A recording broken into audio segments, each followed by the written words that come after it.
Hello and welcome to yet another exclusive from the DMASL Digital Summit 2025. Now we're back with yet another speaker, but this time we have a very prominent and a special international speaker from the Digital Summit of Sri Lanka 2025, and it's none other than Baris Aldenmaz, all the way from Turkey.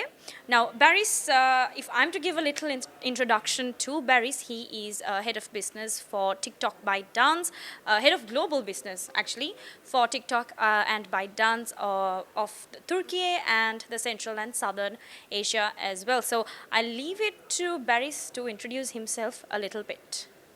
Thank you very much. I don't think you've done a great job. I don't think there's any further need for introduction. I'm super happy to be here. Is this your first time in Sri Lanka? It's my third time. Wow, amazing. So how has Sri Lanka treated you so far? Very well. I don't get to see enough of it because usually I come from work. I work for 5 days and then I leave. But the second time I came, I drove down south a bit, close to Hangama. I stayed close to the lake. I love the nature here. Also, the people, anybody I speak to, the kindness, I think really gets across. So super happy to be here. And again, it's my commitment to be here once in every quarter. So thank you very much for having me here today also. Well, Baris, to start things off with, how can Sri Lankan content creators leverage TikTok's algorithm to promote their content above the other creators' content? Well, especially if you think about a certain content creators For You page or a certain viewers For You page. How does that work in TikTok? Of course. To answer that, maybe let's take a look at how it has been done over the last 10 years. And what is changing primarily with the drive of TikTok, and what would that mean for creators? So before digital media, before social media platforms, creators did not really have a voice. Even if you had a story to tell, there was no outlet or venue, maybe other than outlets like yours, which are very few everywhere, to have a real voice. So what happened with the social media platforms between 2010 and 2020, creators actually were able to have a voice. But then what happened after that is the game started to become more about having how many followers do you have. And if you have more followers, your content will be watched more. And what that did to content creation is it decreased the power and the reward of authenticity. It became more about how many followers do I have versus what is it that I really want to talk about. So what TikTok really brings to the table with its For You page and with its algorithm is basically saying, let's assume you opened a TikTok account today. You have 0 followers. You posted your first video and you talked your story there. Whatever it is, whatever you want to talk about. If there's an audience in TikTok that is interested in that story, and we've been talking before this podcast, if that creator can talk about it authentically and genuinely, that content will be watched by the right audience. So I think what we're trying to bring to the table is giving more and more people a voice, regardless of how many followers you have. And if you talk about your passion, that will find its audience on our platform. Well, Baris, now that the world is becoming polarized, and you get so much of content, news, be it digital content, so many other things happening at the same time. The biggest audience of digital platforms have become Gen Zs, if I'm to say. Now that we're speaking about authenticity, how does this algorithm of TikTok work according to Gen Zs, and how can we have Gen Zs to be authentic in the platform with their content, be it news, be it tourism, be it food, whatever the content they make or whatever the content they watch, more than they make, whatever the content they watch, how can someone be so authentic given the fact that it's the Gen Zs that is their audience? So I want to correct one thing. It is true that almost every Gen Z user is on the platform, but it is not mostly Gen Zs on the platform. If you look at the demographics of Sri Lanka, and if you look at the demographics of our user base, it is identical in terms of age distribution to the population of the country. And it's the same across all countries that we operate.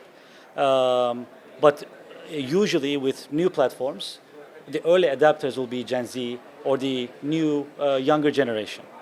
To your question on polarization and what is the way to be authentic, etc., I really don't have an answer to it. It's like saying, I'm trying to think of an analogy. Let's say you've been playing basketball for 30 years, and then somebody asks you, how should I play basketball? You just play it according to that person. So it's very difficult for me to answer. The only thing that I can say is, in our platform, that is what works. It could have various different tones of authenticity, different ways of coming across. So the how part, I really leave it to the creators themselves to find it. But that's what I would encourage them to do. Well, now given the context of Sri Lanka, how soon can we expect TikTok to monetize content in Sri Lanka?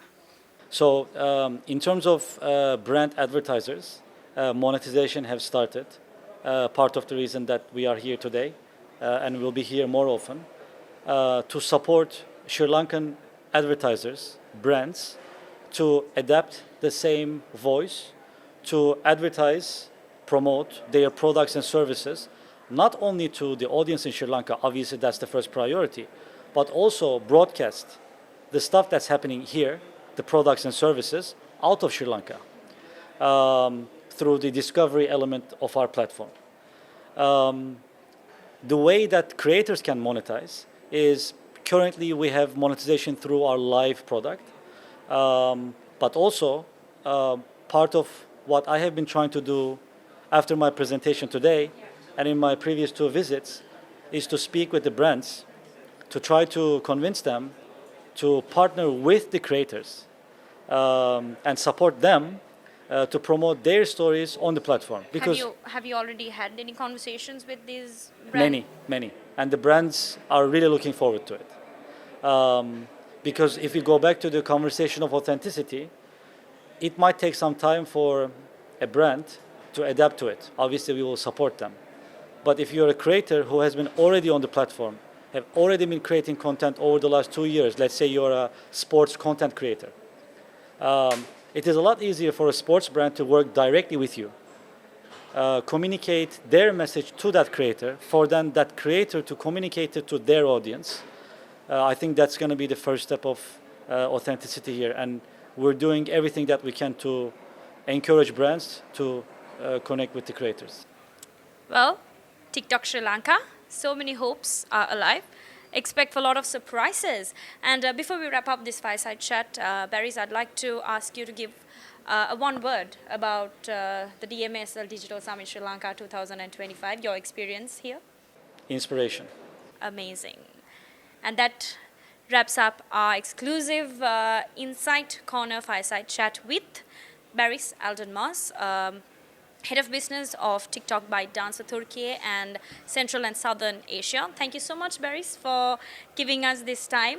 I know you had a very busy schedule today, but still you squeezed in with your schedule. You squeezed us in with your busy schedule and gave us a lot of time for this fireside chat. So until we meet again with another exclusive fireside chat right here at the DMASL Digital Summit Sri Lanka 2025 at our Insight Corner here.